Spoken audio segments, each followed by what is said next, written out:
Hi everybody, this is Michael Demers. I'm coming to you from Discretion Brewing in SoCal, California.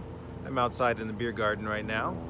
I'm going to give you a tour today of the inside of the facility, and hopefully someday you can come and join us and enjoy our outdoor dining and our indoor dining once it opens up after COVID. I hope you enjoy the tour, and I will talk to you later. So let's take a little walk around. This is our new expanded beer garden outside, our tent that we built to help accommodate social distancing. We've got heaters in there. People can hang out in the rain or the sunshine. And we're approaching the main entrance to the building now. Inside the tap room, this is our bar. We're not actually using the space inside now because of COVID, but there's the bar. You can see one of the brewers back there working. That's Ryan. We have some merchandise for sale over here. In addition to brewing up great beer here at Discretion, we have a fantastic kitchen. Brad Brisky and his team of the restaurant Home Fry are making our food for you to enjoy. Yum. Here's our awards corner.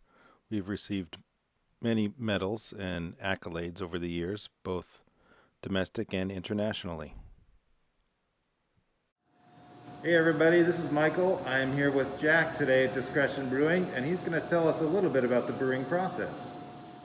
All right, so to start off all of our brew days, we begin by loading all of our malt into a mill, which cracks open the grains, exposes their insides, so it's easier for us to extract their starches, enzymes, and proteins. From cracking the grain, we drop them into our mash tun and mix them with hot water. The water, kind of allows those enzymes to break down starches and convert them into sugar, which is consumable by the yeast, which is going to be our end goal. After we've allowed the mash to rest in the mash tun for about an hour, we start to recirculate the wort, which is the sugary liquid we've just made, through the grain bed until we take all the little bits of grain that are suspended in the wort and deposit them back on top of the grain bed. That'll produce our bright wort. Once we've got bright wort, we pump it over to the kettle where we begin heating. Once we get over to the kettle and fill it up, we boil for about an hour, and in that time we're looking to do a few things. We're sterilizing our wort, we're precipitating out proteins, and extracting bitterness, flavor, and aroma from our hops. After we've boiled for about an hour, that helps to drive off some of the off flavors we get, kind of raw flavors we get from the grain. Then we'll turn off the boil and pump through the side of the kettle to create a whirlpool where we mix in our more flavorful aromatic hops to retain all of that goodness in the wort. After that has whirlpooled for a few minutes, we turn off our pump and allow the protein and hop material to settle into the center of the kettle. And once it is all settled there, we can begin pumping through our heat exchanger, which cools down our wort. We'll hit it with some oxygen, which is good for our yeast, and send it to a fermenter where our yeast will ferment away for a couple of weeks, converting that sugar into alcohol and creating delicious beer. Awesome. Thanks, Jack. Here's where it starts at the mill. Kyle's loading the mill to grind the grain to send it over to the brew house. Here's the brew house, and if you look up, you'll see a white pipe. That's where the grain is coming through, and it's dropping down into the mash tun, mixing with hot water to create the mash. When we're finished with the mashing process, we're left with spent grain. This is barley that we have extracted the sugars from to make beer, and what's left over goes to our friends at a hog farm to feed the pigs. The other vessel we're looking at now is the brew kettle, and it's full and it's boiling, so that's what the beginning of the boil looks like in the brew kettle. After the boil's done, we will cool that wort down through this heat exchanger, and we're monitoring the temperature of the wort coming out. We're also injecting some oxygen in line, and we'll use a series of hoses to get the cooled oxygenated wort to the fermenter. Here's a sight glass showing that wort on its way into the fermenter, and it looks a little bit bubbly because of the oxygen bubbles that are in the stream of wort. It's not called beer yet until it's in the fermenter and we've added yeast. Once the yeast is added, fermentation can begin. The yeast consumes the sugar in the wort to produce alcohol and CO2. Excess CO2 exits the fermenter and bubbles through this bucket of sanitized water. Sometimes when we get a very vigorous fermentation, we'll get a mass of yeasty foam that fills the bucket and spills out onto the floor. That's always fun to watch. A quick look around the original part of the brewery. We've expanded over the years. This was our original space that we've kind of packed full of fermenters.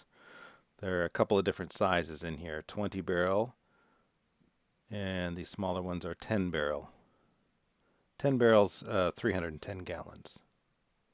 Walking back toward the brew deck, we can see Ryan up there brewing a batch of beer, and notice that patrons that would be in the tap room can observe what's happening. Now we'll move back to another area of the facility. This is a dry storage area where we have kegs, some pallets of malt, some pallets of empty cans getting ready for canning to fill with beer. And we also do barrel aging back here. So these barrels contain different types of beer. There are also different types of barrels. We use whiskey barrels, wine barrels. There's even a couple of tequila barrels and I think a gin barrel up there. This is the canning process. It's kind of fun to watch. So the empty cans come in and Kyle is over there feeding the machine with empty cans and monitoring the process. The cans first get purged with CO2. This displaces the air that's in the cans so that the beer won't oxidize. Then the cans get filled with beer. The lid gets dropped on top of the cans, and then they get pushed into the seamer where the seal is made on the top of the can. The cans get rinsed with a quick mist of water, get a little blow dry, and then they're on to the labeling machine, which applies the labels. This is our anniversary beer that we just did recently.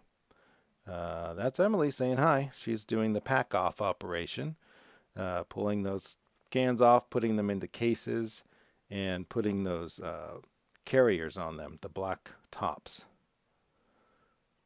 We do 4-packs and 6-packs. Once a pallet is full, it'll get pallet wrapped, shrink wrapped, and ready to go into the walk-in cooler, which I'll show you next.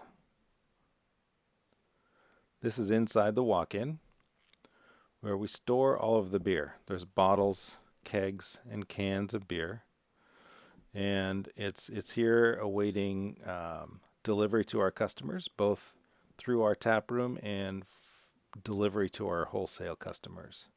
Sometimes it's a challenge to move around and stack the beer in here when it's full. Hey, thanks for coming with me on this quick tour of Discretion Brewing. I'm so glad that we could do this little video, and I hope you enjoyed it. Please be sure, if you can, to come see us and look for some more info on our website at discretionbrewing.com. And I'm going to enjoy a beer. I hope that you're having one with me.